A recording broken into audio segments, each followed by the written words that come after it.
So this is a little introduction to the next language. I'm planning to read the Bible. I already read it in Hungarian, Italian, German, Danish, French, Polish, Spanish, and I plan to, and English as well. Oh my god, I forgot about English. Yes, I read it in English as well. I'm just talking a lot in English, so it's kind of basic and I forgot it.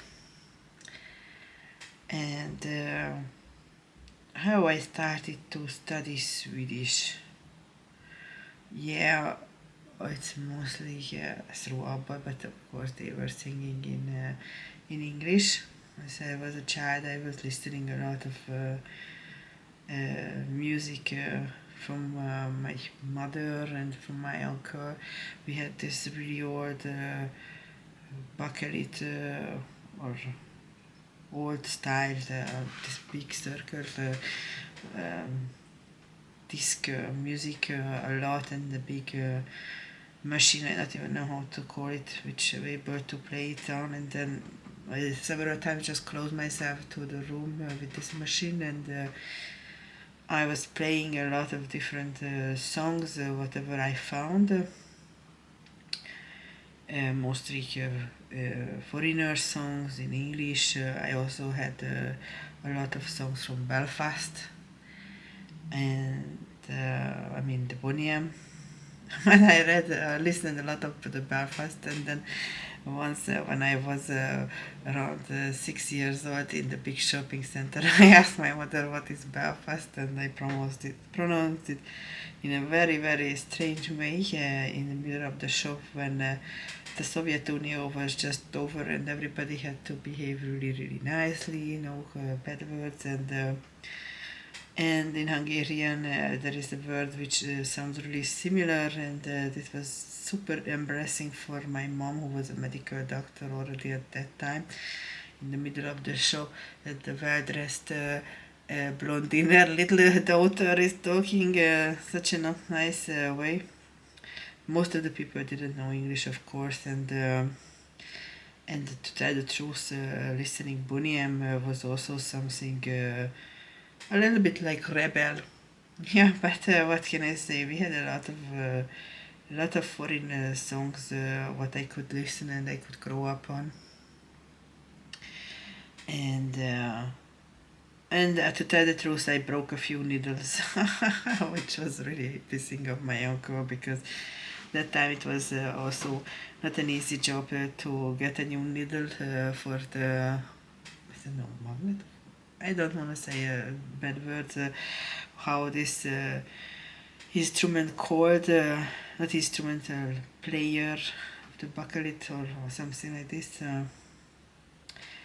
And what more? How I studied Swedish in 2012. I mostly studied, yes, Polish, English, French, and things like this, and I practiced these languages.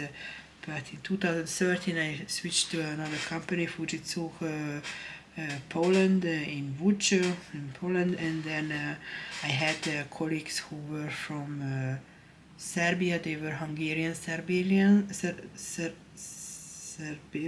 no, not Siberians, Serbians, Hungarian Serbians, yes.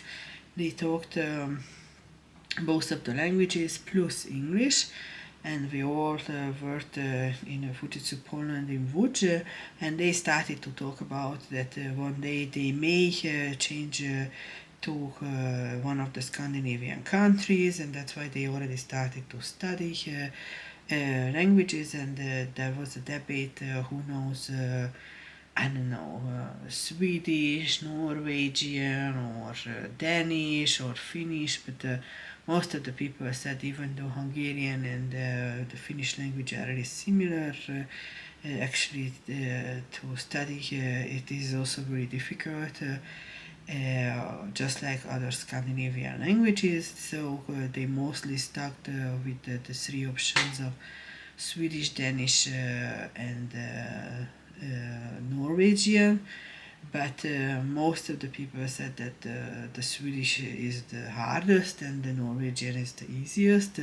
And all these colleagues who had the passion to study even one more languages, they went for the Norwegian.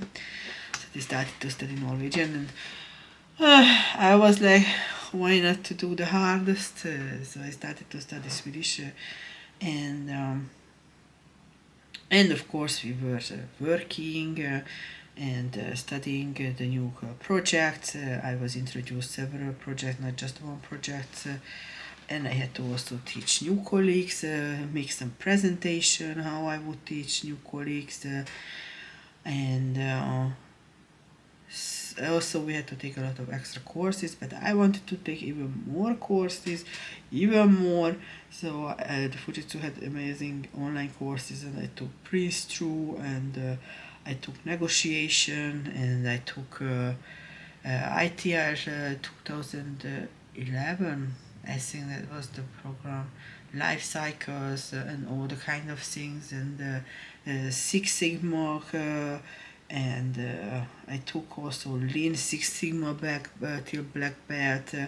So it was really a lot of working, a lot of extra studying online. And in the meantime, if it would be not enough, I was also translating to my uncle a dermatology website from Hungarian to English. And if it would be still not enough, I also participated Wood University in MA program. I was enrolled in a lot of Erasmus subject. They wanted to let me make a harmonization, so I would finish the master economic studies, but I started already in Hungary before. And I took like 5 subjects, finance and advanced macroeconomy and business culture and Incoterms rules.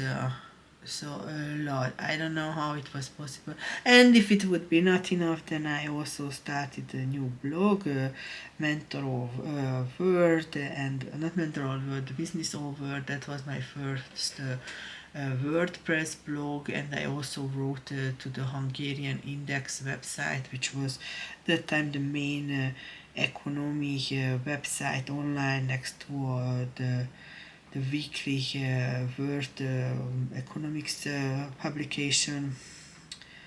I don't know how it was all possible, but that's what I did. And so that's how I started to study Swedish. I downloaded a book, some kind of step-by-step study Swedish. I was already thinking about this Swedish earlier before I met these colleagues, because I had a friend who already lived in, how it was called, Lund. Yeah. They lived in Lund, and so many times she asked me, come and visit us, but I was so much afraid how it will look like from Poland to even for a short visit in Sweden. So finally, when I lived in Poland, I never visited her. And before I started to work at Fujitsu, I worked at Infosys BPO Poland, and the new location for the company in 2012 was next to the Wood University Law and Language Faculty. And that time I learned that actually, like, on one side of the road was Infosys BPO Poland and PVC and other companies. They were renting offices in the big how does it called, office building, and the other side of the road the faculty of the Wood University. And why was it interesting? Because the Wood University was the one who created the official Swedish language exam for Sweden. Because the Swedish language itself, as a state-recognized official language, is not so long ago written in the Grundloven or things like this, but just a short period, I don't know, less than 40 years, the Swedish language is recognized as a state language, as a heritage of the country. And before, people just lived and used the language, and that's all. But incredibly, a lot of Polish people lived in Sweden, so they know how to learn Swedish, they know how to teach Swedish, they know how to measure the knowledge of Swedish. So it was a really good idea to ask the Swedish government through a tender Poland to create a official Swedish language exam. So